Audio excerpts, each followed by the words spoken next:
این شکلات هستش که این بلاگرام میان جلوی دوربین کلاس میذارن میخورن.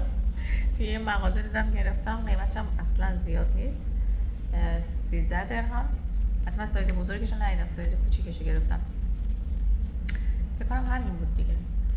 من تو فکر کنم 4-5 تا پیج دیدم که این شکلات رو باز میکردن و هی میخوردن و هی کلاس میذارن. حالا بریم ببینیم که چه مزه میده اینا اینقدر خودشون لوس کردن. خدای این تبلیغات تاثیر داره. من تو ویدیو دیدم وسوسه شدم ببینم مزهش چجوری، ولی خب اونا خیلی خودشون لوس میکردن دیگه. اینقدر دیگه لوس بازی نمیخواد.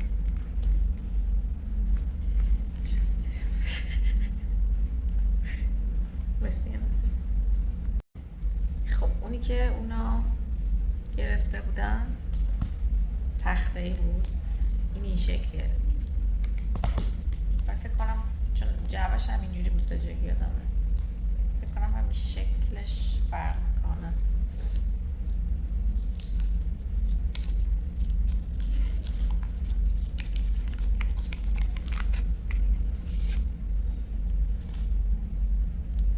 اوه چه نرم شلوغن بود.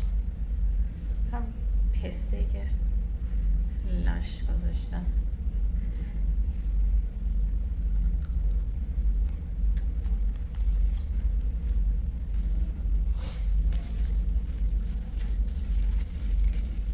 خوبه طعمش واقعا.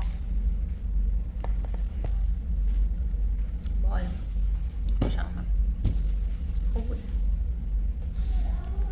هر دوشون بی خودی نبود، خوده خوشمزه است، خوبه.